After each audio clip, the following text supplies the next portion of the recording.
शुक्लांभरधरं विष्णुं शशिवर्णं चतुर्भुजं प्रसन्नवदनं ध्यायेत् सर्वविघ्नोपशान्तये। अगजाननपद्मार्कं गजाननमहर्निशम् अनेकदन्तं भक्तानाम् एकदन्तमुपास्महे।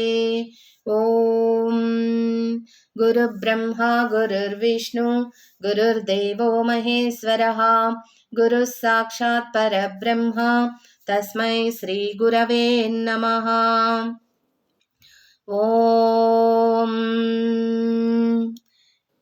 ఈ వీడియోలో మనం ధనుర్మాసం ప్రత్యేకత తిరుప్పావైలో 12వ పాసురాన్ని తెలుసుకుందాం.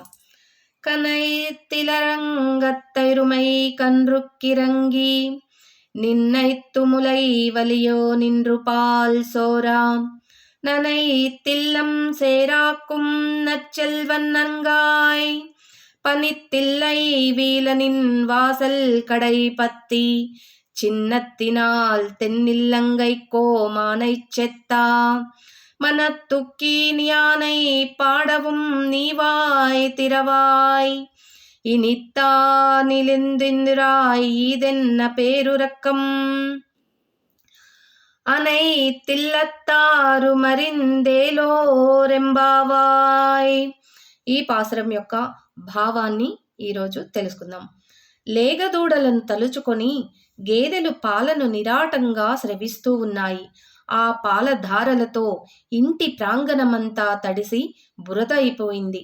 ఇంత సంపద కలిగిన గోపాలునికి నీవు చెల్లెలివైతివి. ఓయమ్మా, మేమందరము నీ వాకిటకు వచ్చి పైన మంచు కురియుచున్నను సహించి నీ గడప నానుకొని నిలిచియున్నాము. పైన మంచు కురియుచున్నది, క్రింద పాలధారలు బురద చేయుచున్నవి. మేమంతా మనస్సులో మాధవున్నే నింపుకొని ఉన్నాము. పైన మంచు కురియటమనే శ్రీ సూక్తి ధారల ప్రవాహం సాగిపోతుంది. కాళ్ళ కింద పాలధారలనే ఆచార్య ఉపదేశ ప్రవాహం సాగిపోతుంది. మనస్సులలో నిరంతర మాధవ సంశ్లేష భక్తిధారల విచ్ఛిన్నంగా పొంగి పొరులుతున్న ఈ ముప్పేట ధారలతో తడిసి కూడా నిన్ను మా గోష్ఠిలో చేర్చుకొనుటకై నీ వాకిట గుమ్మాన్ని పట్టుకొని నిలబడి ఉన్నామమ్మా. ఆనాడు సీతమ్మను అపహరించాడన్న క్రోధముతో పరమాత్ముడైన శ్రీరాముడు ఆ స్వర్ణలంకాధిపతి అయిన 10 తలల రావణుని మట్టుబెట్టిన వాని గుణగణాలను స్తుతిస్తున్నాము, కీర్తిస్తున్నాము, పాడుతున్నాము. మేమింత చేయుచున్నను నీవు నోరైనా మెదుపుట లేదేమి తల్లి? ఇది ఏమి మొద్దు నిద్రమ్మా? నీ గొప్పతనాన్ని మేమెరిగితిమీ లేవమ్మా. నీ మొద్దు నిద్ర విషయమంతా ఊరువాడా తెలిసిపోయిందిలే. ఇక నీ మొద్దు నిద్రడ చాలించి మేలుకో, నీ ధ్యాన స్థితి నుంచి మేలుకో. మా గోష్ఠిలో చేరి వ్రతాన్ని సాంగోపాంగంగా పూర్తి చేయటానికి సహాయపడు అంటూ 7వ గోపికను లేపుచున్నారు ఆండాల్ తల్లి. లక్ష్మణస్వామి వలె శ్రీకృష్ణుణ్ణి ఎడబాయకుండా నిరంతరం కృష్ణానుభవాన్నే కోరుకునే తపనలో తమ స్వధర్మాన్ని కూడా త్రోసిపుచ్చే ఒక గోపుని చెల్లెలని మేల్కొల్పుతున్నారు. గోపాలురు, గోపికలు కృష్ణ సేవలో అంతరాయం కల్గనంత వరకే తమ స్వధర్మాలను ఆచరించేవారు. ఆ కృష్ణ సేవకు ఈ స్వధర్మాలు అంతరాయం కలిగించినట్లయితే వానిని వెంటనే పరిత్యజించి కృష్ణ సేవకే అంకితమయ్యే ధన్యజీవులి గోకులం వారు. ఈ గోపిక కూడా ఇట్టి భావ సంపద కలిగినదే. శ్రీకృష్ణ మంత్రాన్ని అజాపజపంగా చేయటమే ఈ జన్మ సార్థక మంత్రం కాబట్టి తైలధారవలెను నదీ ప్రవాహంగాను మంత్రం మననం సాగిపోవాలని ఆండాల్ తల్లి ఈ మాలికలో వివరిస్తుంది. భగవద్గీత 2వ అధ్యాయంలో మనకు భగవంతునికి మధ్యవర్తిగా ఉండే దివ్య జ్ఞానం కల మహానీయుడు ఎట్లా ఉంటాడో అతని జ్ఞాన దశని 4 స్థితులుగా వర్ణించబడి ఉంది. ఒక్కో స్థితిని వివరిస్తూ 4వ స్థితికి చేరిన వ్యక్తిని స్థితప్రజ్ఞుడు అని చెప్పబడుతుంది. ఒక పరిపక్వమైన దశను చూపిస్తూ అది ఎట్లా ఉంటుంది అంటే వాడి చుట్టూ ఎన్నో రకాల వస్తువులు, ఆకర్షణలు ఉంటాయి. కానీ అవి ఏవి కూడా వాడి లోపల ఉన్న ఏకాగ్రతను పాడు చేయలేవు.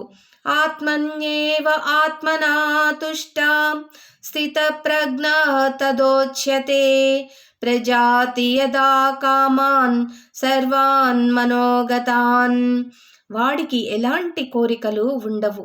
మనస్సులో కూడా అన్ని వస్తువులను చూస్తూనే ఉంటాడు. కానీ నాకు ఆనందాన్ని కలిగించేవి అని ఎప్పుడూ అనుకోడు.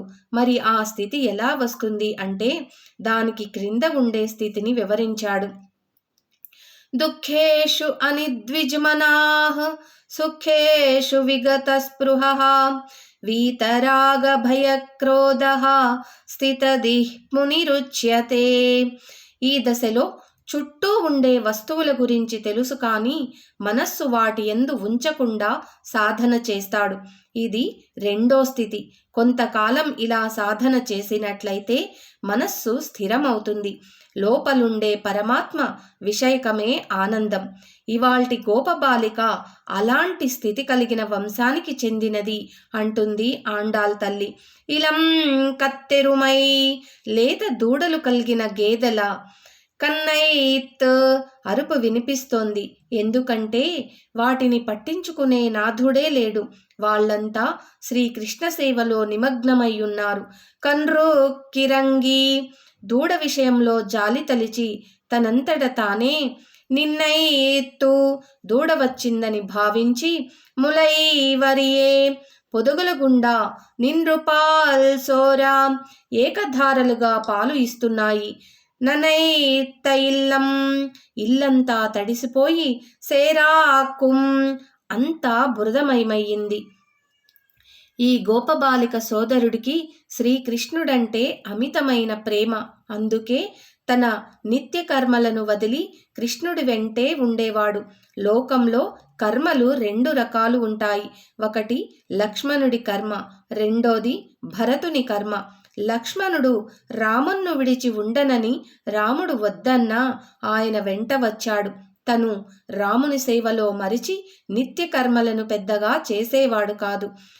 అదే భరతుడు రాముని ఆజ్ఞతో నందిగ్రామంలో ఉంటూనే రాజ్యపాలన చేశాడు. నిత్య కర్మలను పాటించేవాడు. ఇక్కడ మనం గమనించాల్సింది భరతుడు నిత్య కర్మానుష్ఠానం చేసింది రాముని కోసమే. లక్ష్మణుడు నిత్య కర్మలను మానివేసింది రాముడి కోసమే. నిన్నటి గోపబాలిక ఇంట్లో వారు నిత్య కర్మలు చేసినా అవి శ్రీకృష్ణుడి కోసమే. ఈరోజు గోపబాలిక ఇంట్లో వారు నిత్య కర్మలు వదిలినా అవి శ్రీకృష్ణుడి కోసమే. నెచ్చల్వన్ తంగాయ్ ఏం సంపదలు కలిగిన వాడి చెల్లెలా ఆండాల్ లోపలున్న గోపబాలికను గొప్ప జ్ఞానిగా భావిస్తోంది.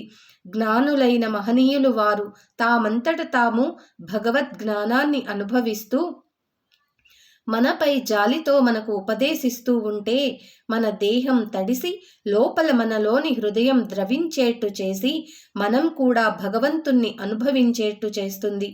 పనిత్తిల్లై వీరా మంచుతో పైన తడుస్తున్నాం. ఏం స్థితి వచ్చిందమ్మా మాకు. 3 ప్రవాహాలుగా మేం కొట్టుకుపోతున్నాం.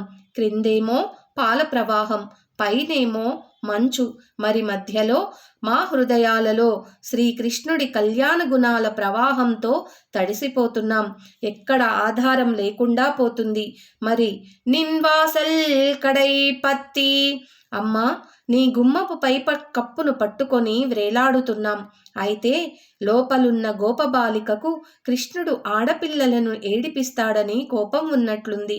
అందుకే ఒక స్త్రీని ఏడిపించినందుకు సినత్తినాల్ కోపంతో తెన్ ఇలంగై కోమానై అందమైన లంకా నగరానికి రాజైన రావణాసురుణ్ణి చెత్తం సంహరించి మనతుక్కినియానై అందరి హృదయాలు దోచుకున్న మనోభిరాముని నామం పాడவும் పాడుతున్నా నీవాయ్ తిరవాయ్ నీవు నోరు తెరువమ్మా ఇనిత్తాం ఎరుందిరాయ్ ఇకనైనా నోరు తెరిచి లేవమ్మా ఇదెన్న పేర్ ఉరక్కుం ఇది ఎలాంటి నిద్రమ్మా అనైతిల్లత్తారుం అరింద్ లోకమంతా తెలిసిపోయింది లేవమ్మా నీ గొప్పతనం అంటూ ఆక్షేపిస్తూ గోపబాలికను లేపింది ఆండాల్ తల్లి.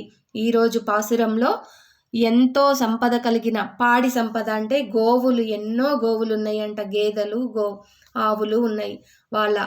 ఈ గోపబాలికకు ఇవాళ నిద్ర లేపుతున్న గోపబాలిక వాళ్ళ అన్నయ్య కూడా ఎంతో కృష్ణ భక్తి కలవాడు.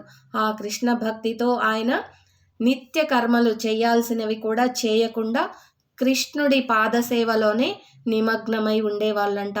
అయితే ఆ గోపబాలిక కూడా ఆ కృష్ణుడి భక్తిలో పారవస్యంతో మునిగి ఆయన ధ్యానంలోనే ఉండి నిద్ర లేవకుండా పడుకునే ఉంటే గోపబాలికలతో పాటు ఆండాల్ తల్లి ఆమె గుమ్మం వరకు వచ్చి ఇలా లేపుతున్నారు. అమ్మా లేవమ్మా, నీ ఇంట్లో మీ నిత్య కర్మలను ఆపేయగా ఆ గేదెలు దూడల కోసమై పొదుగుల నుండి వదిలిన పాలుతో ఇంటి ఆవరణంతా బురదమయమైపోయింది. ఒక పక్క పైన నుంచేమో మంచు పడుతుంది, ఒక పక్క మా హృదయాల్లో కృష్ణ భక్తితో మేము నిండి ఉన్నాము. ఇలా 3 వరదలలో కొట్టుకుపోతున్నాము. నువ్వు ఇప్పటికైనా మేము రావణాసురుణ్ణి సంహరించిన రాముణ్ణి నామ సంకీర్తనతో పాడుతున్నాము, ఆయనను ఎంతో భక్తితో కొలుస్తున్నాము. మేము పాడుతున్న పాటలు నీకు వినిపించటం లేదా? రావమ్మా, మాతో పాటు నీవు కూడా వచ్చి నీ జ్ఞానాన్ని మాకు ప్రసాదించి నీతో పాటు మమ్మల్ని కూడా శ్రీకృష్ణ భక్తితో పారవస్సుల్ని చెయ్యమ్మా అని చెప్పేసి ఆమె ఆ 7వ గోపబాలికను ఆండాల్ తల్లి నిద్రలేపుతుంది. తరువాత కృష్ణుడి దగ్గరికి వెళ్ళి వాళ్ళు చేసుకునే పూజ. నెక్స్ట్ పాసురంలో ఇంకా ఏ విధమైన గోపబాలికను అమ్మవారు నిద్రలేపుతారో, శ్రీకృష్ణుని మహత్యాలు ఇంకా ఏమేం చెప్తారో తెలుసుకుందాం. జై శ్రీమన్నారాయణ. సర్వం శ్రీకృష్ణార్పణమస్తు. ఓం శ్రీమాత్రే నమః. ఓం గురుభ్యో నమః. ఓం తత్సత్. స్వస్తి.